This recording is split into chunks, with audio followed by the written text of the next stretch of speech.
Welcome to the Encore Audio Archives YouTube channel. I'm Taper Dave, and this is my channel. I've uploaded hundreds of talks here that I've recorded at meetings in West LA, and I've also recorded conventions starting in 2013. I've got a bunch of those up. And Walt and Mary Murray, the original owners of Encore Audio Archives, started the company in the 80s, and Walt recorded Joe and Charlie's and a bunch of stuff down in Vista, California. My sobriety date is June 20th of 1994.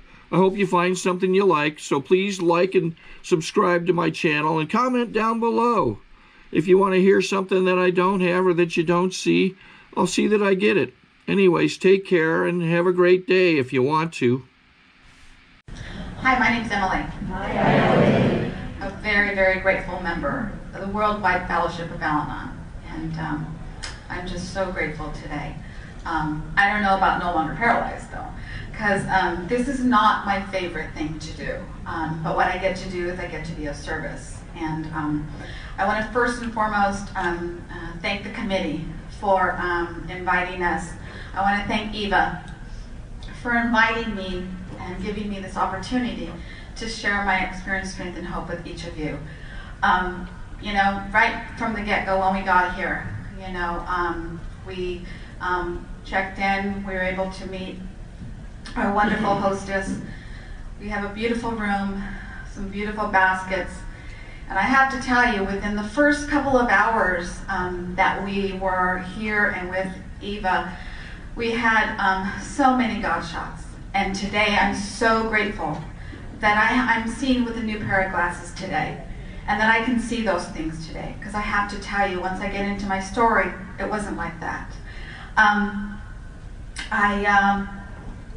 I've been a member of this program since March 14th of 1988. I have a sponsor who has a sponsor who works this program on a consistent basis through the steps, the traditions, and the principles of our program. They're very involved in service. And I have been very fortunate and very blessed to have had sponsors who really work their program. And they're just my examples. Many friends wanted to be here this evening, but due to work and certain life situations, they couldn't make it. My sponsor, who's just recently moved to Grover Beach, of course she couldn't make it tonight, but they're here in spirit. Now I've got text messages, I got prayers, and what I got to do is I got to make a few new friends here in the audience. Hi, Phyllis. And I got to rekindle with some new ones and old ones, you know, and my star here, Entertainment, Deborah. I'm amongst friends, and that's what I have to remember. And what I'm here to do today is I'm here to carry a message from a higher power whom I choose to call God. I really made some bullet points only so I won't forget to tell you some things that happened. But really, this is God's message. I was born and raised in East LA, and I am the second to the oldest. I have two other sisters and one brother, and I was raised in a home with two loving parents. My parents raised us the best they could with what they had. What I know today is that my mom's children were her life. And I didn't know that then, but I know that today, and I'm real grateful for that. As time went on, as I grew up, within grammar school, junior high, high school, I was always that overachiever. I always wanted to do more and be better, because just maybe, if I do enough, then perhaps maybe the problems that my parents were having at home with the disease of alcoholism, perhaps maybe things would get better. What I'm going to share with each of you is a message of hope, of faith, and of love, and in that order. I was in high school, and like I said, I was an overachiever. I got really good grades. I was very athletic. High school was my world, and then I'd go home and I'd study. and books were my world at home. I hid behind my books. I hid behind my schoolwork. And, but I have to tell you, I was that person who, from the get-go, was a caretaker. Not only for my parents, but for my siblings when they got old enough to realize that perhaps in their opinion, drugs and alcohol may be fun. So I was that one early on in high school who was assigned to go to parties with them, who was assigned to make sure they got home safely. And that's how my life began, with the disease of alcoholism. It's not my place to call my dad an alcoholic, but what I do know today is I was raised in the disease of alcoholism even as a young child. Everything that goes on, and I'm not going to go detail for detail, but everything goes on in an alcoholic home with two parents battling at each other, one using alcohol excessively, and the other one not knowing what to do, and learning those survival skills. And as life went on, what that mother of mine did is she taught me that. She taught me those survival skills that perhaps maybe one day I may need to use them. So I tucked them away. And when I met my husband, August of 1978, I have to tell you, I wasn't popular in school other than athletic, and I mean, I just wasn't. And so I didn't date a lot. I dated a few, but nothing major. So I have to tell you, when I met my husband at 16 and a half, not realizing that he was 4 years older than me, he just really swept me off my feet. And everything that I wanted to feel growing up in high school, at home, is what I felt when I first saw him. So I saw him, you know, we were driving over here today, just let me get off a little bit. We were driving over here, and there was a CD that him and I got to speak in Saugus. And so we were listening to it. When we got here, we didn't get to hear my story, but I got to hear his story. And he said, but you didn't get to hear your story. I said, no, but that's okay. I got to hear your story, and you'll allow me to be able to keep track of my insanity. And that's exactly what happened today. And so I met him at the Rosemead 4 in the city of Rosemead, and we had eye contact. This handsome-looking man in a Hawaiian shirt, like the couple that had Hawaiian shirts at dinner today. They both had the same color Hawaiian shirts. It was the blue that he wore that day. So there are no mistakes today. I truly believe today is God-given. It's a God-given opportunity. So he had on this Hawaiian shirt, he had on these painter pants, white painter pants. And I didn't ask you, but you're going to tell me when I have time to stop? Yep. Yeah, okay. So I saw him, I met him. He was pushing with 1 foot a six-pack of Lowenbrow. So I have to tell you, at 16 and a half, the red flags were there.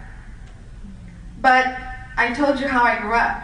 So it really didn't seem anything wrong with what the picture I saw. He was cute, he was nice looking, he seemed like he had it together. So, 16 and a half, 20, I went for it. So we sat through the movie. 2 weeks later, we exchanged numbers. 2 weeks later, he didn't call. And I thought, So I don't know what possessed me to talk to my dad about it, but I did. And my dad said, don't worry, he'll call. And my dad even wanted to invite him to Disneyland. And he said, and tell him if he doesn't have any money, we'll pay for Disneyland for him. And long story short, he didn't call. Come to find out that the night I met him, he had just gotten out of the county jail. And the reason why he hadn't called during those 2 to 3 weeks is because he was back in again. I had no idea, because he sure didn't share this with me when he finally did call. When he finally did call, my life took over. And I began that ride on the merry-go-round. But I didn't care, because something that she read, it talked about self-worth. It talked about not feeling good enough. It talked about just maybe this was my ticket. And so I started to date him, and I am going to fast forward to my senior year, I was varsity basketball. And what happened for me that day, and I have to talk about that because these are all the things I gave away. I lost my identity. And I hung up that basketball uniform, and I decided to be a midterm grad. I had enough units, I had enough credits, I had good grades, so I graduated 6 months early. And guess what? I did not do any of those things for me. I did them for him. Because if I didn't do that, what if he wouldn't stick around? What if he left? What if he would have left? And so I did that because I wanted to spend time with him. And so I spent time with him, all right? Lots of time. Lots of red flags. Lots of things happen, and I won't go into detail, but a lot of serious things happen in those early years. So when I was 18 and a half or so, I just said, you know what, I can't do this relationship anymore. It was just pretty bad. And I thought, you know what, this is not what I want out of a relationship. So I like to say that I let him go for 6 months for bad behavior. And then when he came to my job looking for me, he was a mess. And I have to tell you, I'm not proud of this, but I was truly ashamed of the man that was standing before me. His jeans were ragged and torn. He was a mess. His hair, if he lets it grow, it gets like this. And he was like that. And he came to my job and I said, what are you doing here? He said, I'm living with someone, but I'm sure if I go home and tell my mom I'm back with you, she'll let me go stay at her house because they really liked you. And mind you, he's living with somebody. Well, guess what? Can any of you guess what I decided to do?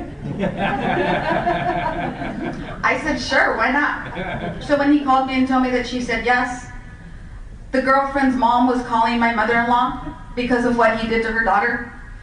But I didn't care.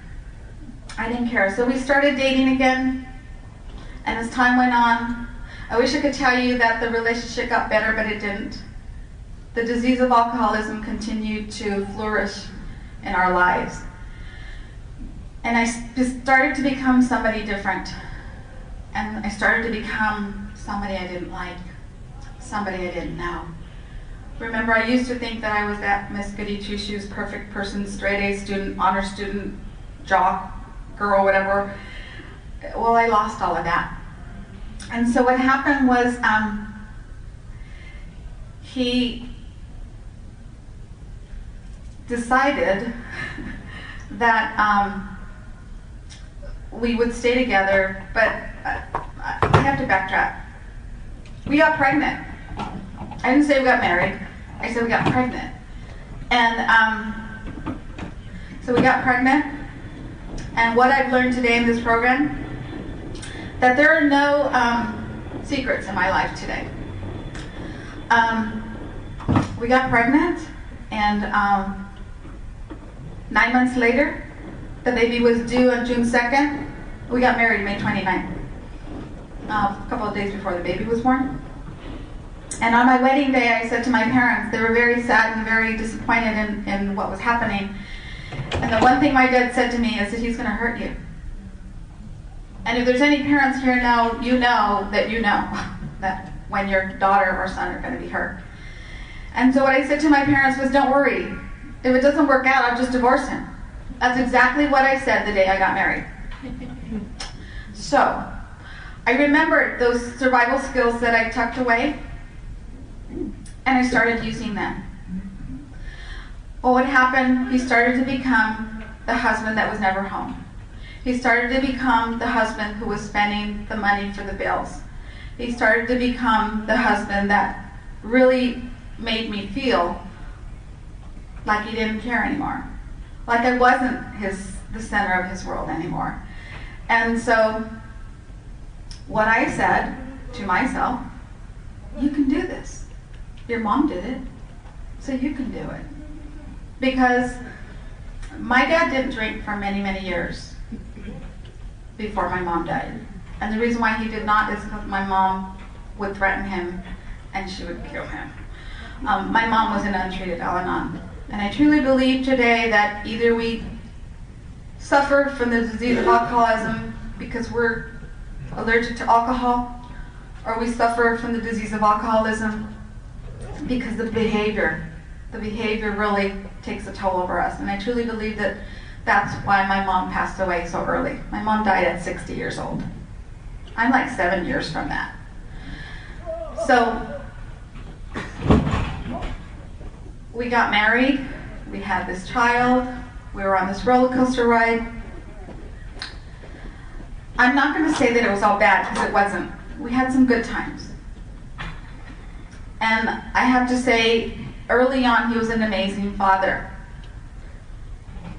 As far as a husband goes, I truly believe that he didn't know how. He didn't know how. But back then, what happened for me is I started keeping score. And I blamed him. I blamed him for everything that my life was or wasn't. I didn't realize that I had gone into this marriage with a lot of excess baggage. And so did he. So I was that kid who always watched Ozzie and Harriet, Father Knows Best, the Brady Bunch. Why couldn't I have that? Why couldn't I have the house and the white picket fence and the kids and the dog? Why? Well, because the disease of alcoholism doesn't care. The disease of alcoholism will rob you of every ounce of whatever you may think you have. And it doesn't discriminate. It doesn't care how old you are, how young you are. It doesn't matter. So, to obtain additional copies, receive a free catalog of AA and Al-Anon talks, or to find out about our tape and CD of the Month Club, call Encore Audio Archives at 1-800-878-1308, or visit our website at www.12steptapes.com. we continued to ride this roller coaster. When my son turned 5 years old, I wanted a second child really bad. I remember slowly, little by little, I started becoming somebody different. I was mean, I was nasty, I was a biatch, as my friend would say, the nice word, biatch. And what I said to him is, just get me pregnant and you can leave. I really don't care. I just don't want to have two fathers. I want one father, I want two kids, I want one father. So whatever it takes. And I am not proud of my behavior. I'm not proud of how I treated him. And what I said to him is, because if you don't get me pregnant, somebody else will. Now that is totally, totally unacceptable for me to have said to him. But I got to a point where I didn't care. It wasn't about him anymore. It was about what I wanted. See, and I used to think that he was selfish and self-centered. But the reality of that is, the only difference between him and I is I didn't drink or use. But that's it. I behaved the same way. And it was my way or the highway. And he could drink as long as he drank the amount of drinks that I said he could drink. Because I knew better. Well, you all know that that doesn't happen, and it didn't happen. So, long story short, we got pregnant. I had my beautiful daughter, and the day she was born, one more time, it wasn't enough, some of the things I said to him before we had her. He was holding her in his arms. And what I said to him, just remember, and don't ever forget, you didn't want her. That is so awful. So awful. How cruel. I mean, a baby is a miracle. It's a gift to both of us. And I just totally lashed out at him without any kind of whatever. I really didn't care. So I had my children, and as time went on, it didn't get any better. I was the crazy wife. I was the one that checked the clock when he got home. I was the one who timed how long it took him to get home. I was the one who cleaned out the checkbook, or the checking account, because he wasn't responsible enough. I was the one that provoked my husband to throw the pizza on the wall and it slide on the wall. And then I would ask myself, I wonder how that happened. I wonder what's wrong with him. It was never anything wrong with me. Never anything wrong with me. I blamed everything on everybody else. I have to tell you, before I came to Al-Anon, I was very, very close. And come January of the year 1988, he was sober, so I thought. We went to a New Year's Eve party. The same place where my daughter got married at recently, 4 years ago. We were at a New Year's Eve party. It had a staircase swirl. It was a swirl. And he said, I'll be back. He came back. I'll be back. Came back. He did this about 3 or 4 times. Before I know it, he couldn't walk down the staircase. And I just looked at him and I said, we gotta go. It was always that. I was always the one who messed up the party. Growing up, as I dated him, even early marriage, his friends, they just didn't like me around. I was the one that messed up the party. You know, I was the one that wanted to call the cops right away because there was drugs on the table. And I didn't care. I didn't care what they would do to me. I just didn't care. And, you know, one of the times, I do have to touch on this, one of the times there was drugs, and alcohol is the substance of his choice, but there was drugs involved. One of the times I got home, and the drugs were on the table. And I don't know if some of you know about drugs or whatever, but I walked in the house, and I saw my son there, saw the drugs on the table. I became this demon, and I just swooshed all that white powder onto the floor. I said, get the F out of my house and take him with you. How dare you do what you're doing with my son in this house? I was the one who, when he'd come home after a Friday night and he'd be passed out, I'd be wide awake and I'd take the wallet out of his pocket and I'd pull out all the money. I'd put his wallet, I would hide it. I did hide it. He knows I hid it. And I didn't give it back to him. So when he woke up in the morning, he was freaking out because that was bill money. And he didn't have his wallet. So what did he do? He walked all the way back to his friend's house because he couldn't find his wallet. Do you think I told him that I had it? Do you think I told him that I got the money? I have to tell you, not until he got sober did he hear that story and did he hear that I was the one that would take the wallet and the money. But I thought I was doing the right thing. Because after all I was wanting to do was pay the bills and have food on the table for our kids. And so I was pretty crazy. I'm the one who went to the bars looking for him. I'm the one who left the kids in the car in their car seat and walked into the bar, told the bartender what I thought of him, swooshed the drinks on the floor. I'm not kidding you, I would do this. And they would look at him and they would say, she is effing crazy. And you know what? I didn't see anything wrong with that. I didn't see anything wrong with driving with my kids at 2 in the morning to Fontana to be with my friend, who's a person who led me to Al-Anon. I didn't think anything wrong with that. But I had an aha moment one time when I was driving to Fontana, and I said, what the heck am I doing?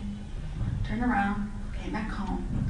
And I have to tell you, after that incident at that event we were at, January, February, March, I was a mess.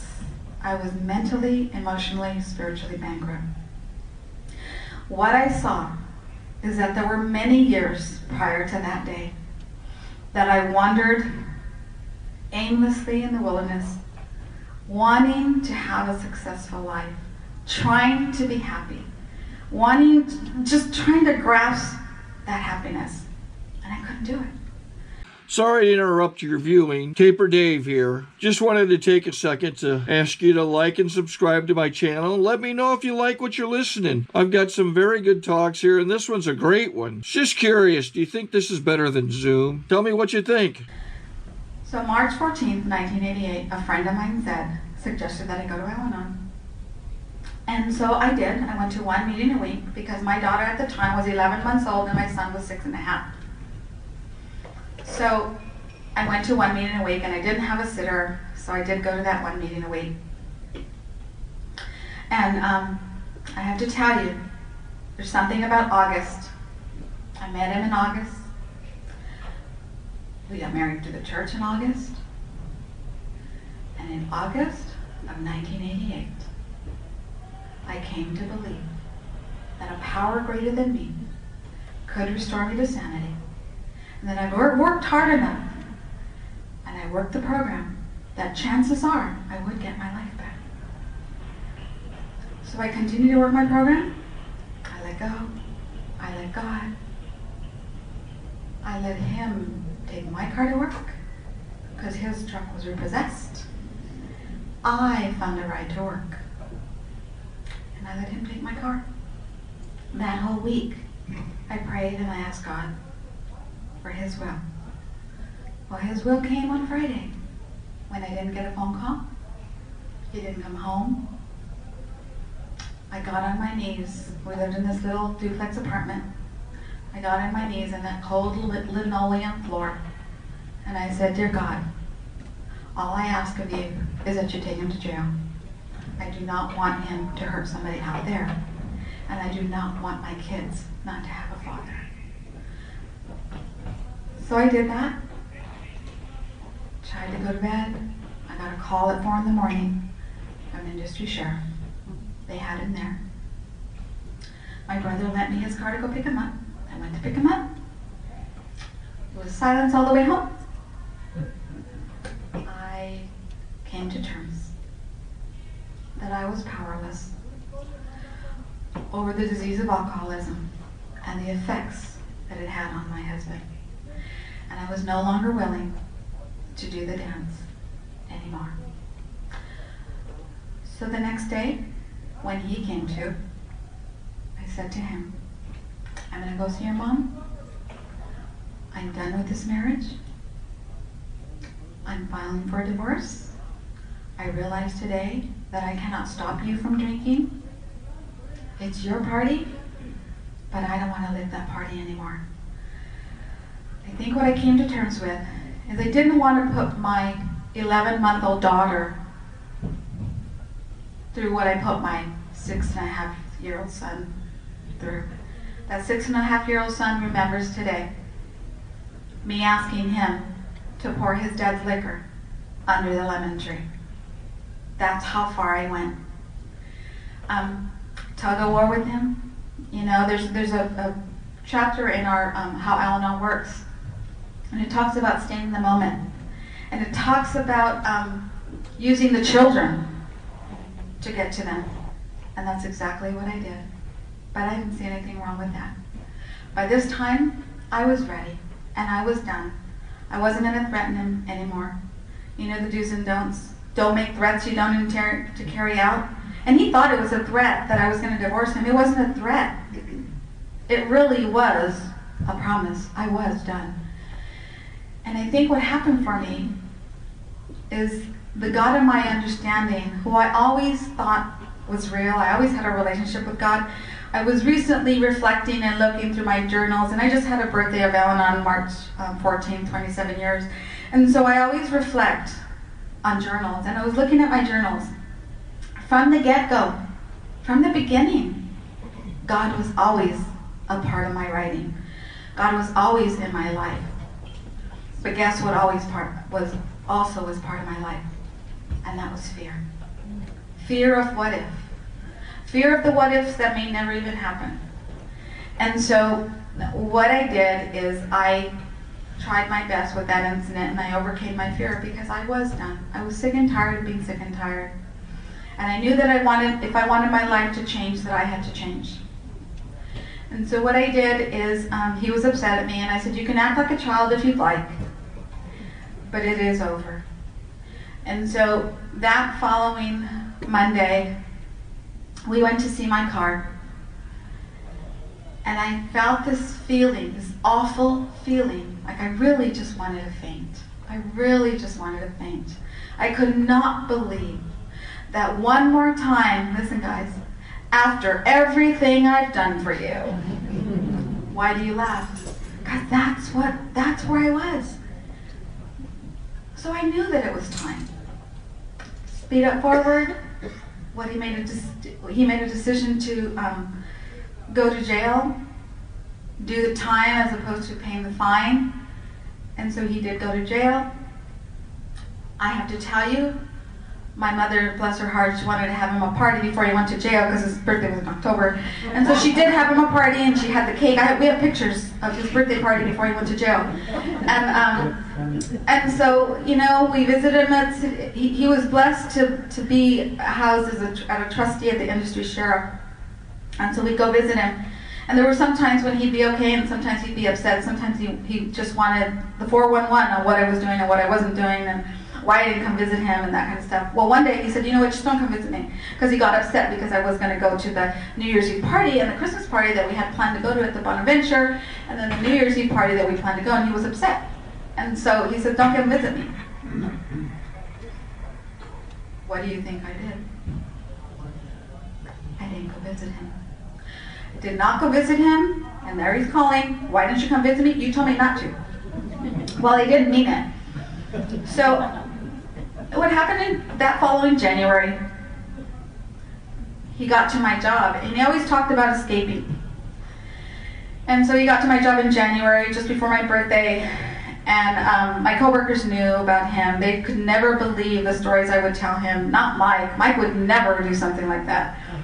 And so they saw Mike, and they were, oh, hi, Mike. They were just all friendly with him, and I was like shocked, wondering why he was there. Long story short, they did let him out early. And so what he started was, he started his, recovery plan.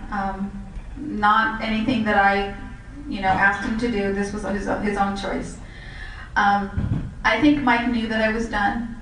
I think he knew that I was sick and tired of being sick and tired, and that I was going to continue to live my life. So he continued to work his program. I continued to work mine. And I'm here to tell you the first 3 years of my Al-Anon membership, I was not the nicest wife. I was not the best Al-Anon. I'm not proud of it, but I didn't care. I just despised him. I hated him. I wish he were dead. I didn't want him in my life. My prayer was, dear God, help me to get him out of my life, because I don't want to be here. I don't want him here. And so, thank goodness for Al-Anon. Thank goodness for them saying to me, don't make decisions that you're not going to be able to carry out. Just give it some time. Just take it to God. And so every night my prayer was, dear God, if I am supposed to stay with this man, then you need to help me. You need to give me a sign, because I am so done with him. As time went on, I heard some things that would happen. Some God shots. My friend who lived in Fontana, her neighbor was a sheriff at Industry Sheriff. What she shared with her was, there's this trustee, and the only thing I can say is, whoever his wife is, she must be one hell of a woman. Because if my husband ever said some of the things that this man said to total strangers, I would be blown away. So I started to forgive him, just this much, this tiny bit. And as time went on, I truly believe that actions speak louder than words. And I started to see him change. I started to see him in a different light. I started to see him take my crap, which was totally unacceptable. Why he stayed, I have no other idea other than it was divinely planned. I didn't share this with you, but this is why I say it was divinely planned. When we went to get married through the church, we had to get our certificates. We went to get our certificates, and the secretary said, oh my God, do you guys know each other? We said, no. You two were major First Communion the same day, the same priest, everything the same. She showed us our certificates. We're in the picture together. His sister's in there, my sister's in there. I thought, wow, crazy. But, so I said it was, like I said, I think it was divinely planned for me to stay with this man. I believe that it was divinely planned because my God knew what was going to happen in our future. Unfortunately, life can't be lived backwards. I have to tell you, we were the home that had AA events. We were the home that had AA friends over, AA Al-Anon parties, fights, boxing, you name it, we had it, and there were people at our home. Something happened to me when I was 7.5 years in Al-Anon, and he was about 5.5. And I asked him, I had worked my steps. I knew about steps 8 and 9. And I asked him the infamous question, have you ever, or did you ever, well, what I did when I went to live with so-and-so, I did out of fear of losing you. What the hell, you son of a blah, blah, blah, blah. And he looked at me and he said, what is wrong with you? And I was a mess. One more time, 7.5 years in Al-Anon.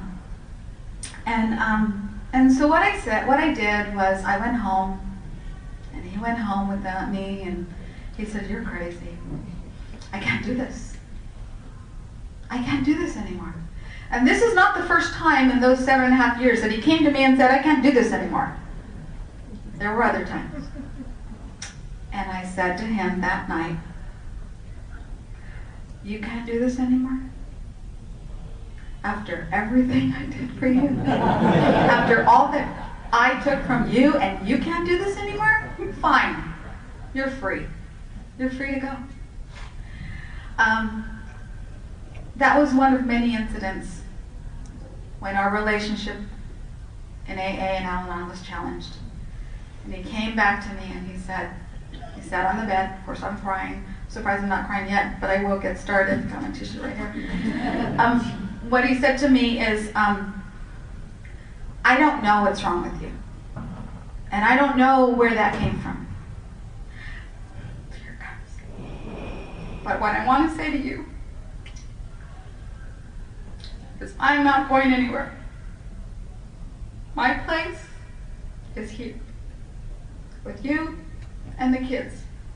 And I will do whatever it takes to help you get through wherever you're at.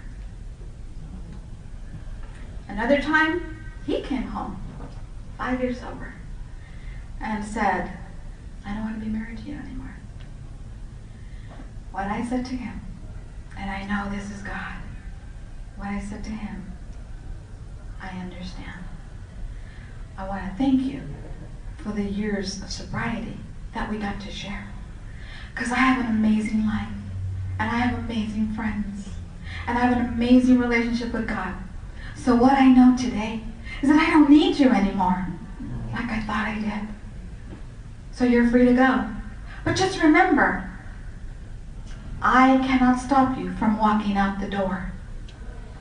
But what I can do, and what I do have power over, is you walking back in.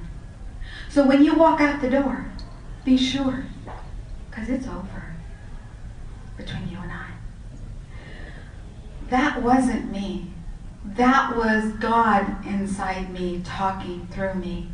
I had a nice evening with the kids. Come Sunday, he's sleeping in the kids' room and I'm in my room, and I said, oh, no. It ain't gonna work like that. If we're together, we sleep in the same room. You want to sleep in separate rooms? There's the door. Again, one more time, we talked it through. He has a sponsor, I have a sponsor. And we stayed together, obviously, we're still together. But, so there was many of those times. But again, my God knew what was going to happen in the future. So we continued to work our program. We moved, we bought a house, we had a dog. We still don't have our fence. We got a dog, we got the kids. There was love in our home. We worked our programs. My son was going to Alateen. They were going to AA and Al-Anon. My son made a decision and a choice to experience with certain substances and alcohol. And I'm here to tell you, the rest is history. Thank goodness for AA, and thank goodness for Al-Anon. Because what happened as the years passed, I feel so bad about this, but I get to share about it. I forgot I had a daughter who was such a good girl. Because I was so focused at what my son was or wasn't doing. It was confirmed when he graduated from high school, the substance of his choice. And it was very, very difficult for me. And I have to tell you, I found myself back where I started from. Because I could divorce my husband, but I couldn't divorce my child. This was my best bud.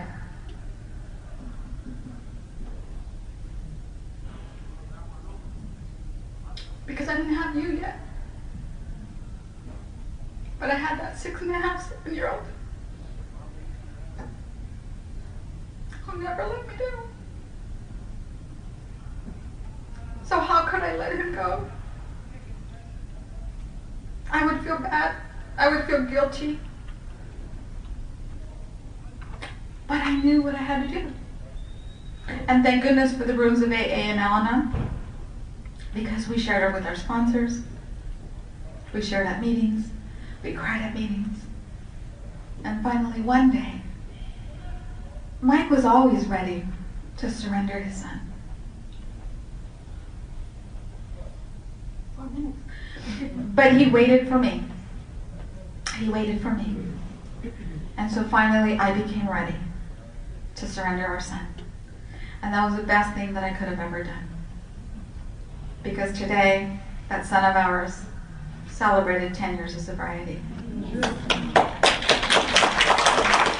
the daughter that has gotten married 4 years ago and has 2 beautiful grandchildren. And the love I want to share with you is this. Al-Anon helped me to find that hope. It helped me to have faith in situations that are uncertain. It helped me to love again. My husband walked through some serious stuff. He walked through a broken tibia, 10 months out of work. He walked through hepatitis C. And I have to tell you, if you would have told me that I would care for him the way I cared for him during that time, I wouldn't have believed you. Today, there are many times when sciatic problems happen or whatever it may be. You guys are going to laugh at this. I was so nervous because he gets really in pain and I just don't know what to do. And I got the medication and he's there and he's in pain. I gave him the water and I took the pill.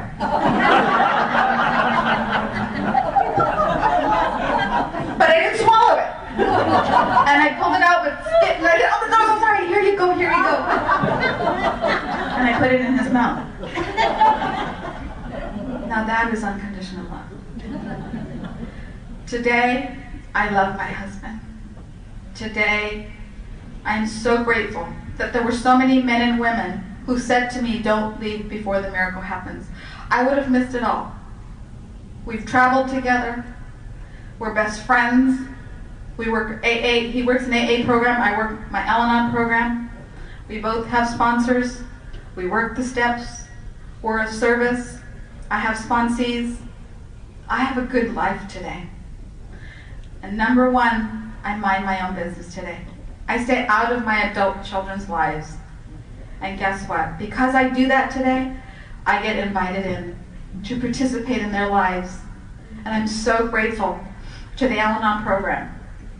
And what I want to say is I just want to read something because this is what I do today. I carry the message. I nurture my spiritual relationship with God on a daily basis. And that is this step 11. It's important for me to do that because at any given moment life can happen. And I want to make sure that my spiritual foundation is set so that I can be okay when you're not okay. So I just want to read. Yesterday is an experience, but tomorrow is glistening with purpose. And today is a channel leading from one to the other. And that's where I'm at today. I'm truly grateful for this opportunity, as my sponsor says, the opportunity, which is a byproduct, she's so funny, which is a byproduct of steps 3 and 7. And I will be eternally grateful for this opportunity, for each and every one of you for being here, and for San Diego Roundup, because I love this convention. Thank you for letting me share.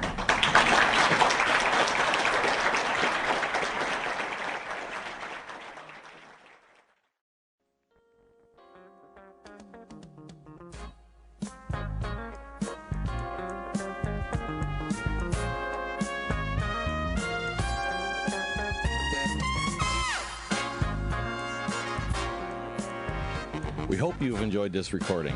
To obtain additional copies, receive a free catalog of AA and Al-Anon talks, or to find out about our Tape and CD of the Month Club, call Encore Audio Archives at 1-800-878-1308, or visit our website at www.12steptapes.com.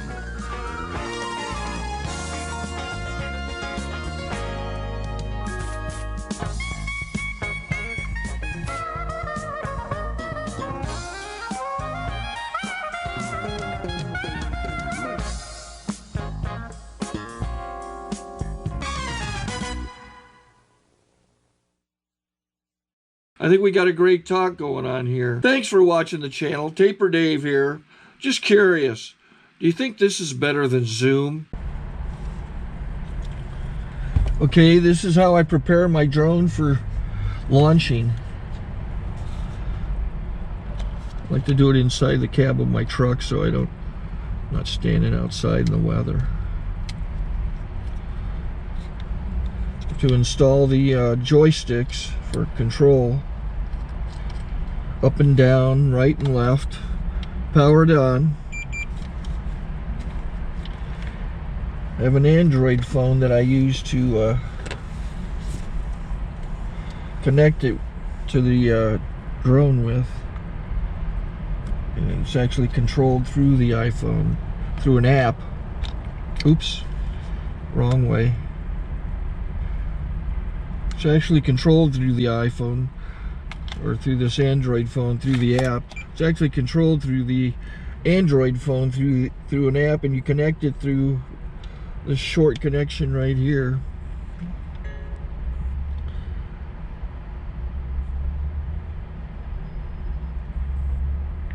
Remote control connected. Remote control's connected. So I pull out the drone. I have to extend the legs. Long legs extended first, then the short legs. Remove the gimbal protector. Set that aside, then power it on one short burst and one long burst. I lay it down. So I have to go to calibrate. So the drone's not connected yet. It shows you here as this drone gets disconnected, even though the remote's powered on. So the drone has to establish it's connected. So I go into the app to calibration mode. First I'll calibrate the remote controller. Start calibration. Out, in, oop, out, in, up, down, and then this little wheel is to control the gimbal. So it's calibrated. Go to gimbal calibration, start calibration, and then it calibrates the gimbal. I don't know if that shows up. The gimbal's moving all over the place. Changes, you can see it on the video. And I'm calibrated to take off. It's acquired 7 satellites at the moment. There are 26 satellites up in the sky, which it has to acquire before you can take off. So it's connected. It's got enough satellites. This is white. I can go to press this little arrow button, swipe right to take off, and it would start the motors if I slid this to the right. But I'll wait till I get outside. Don't want to do it inside.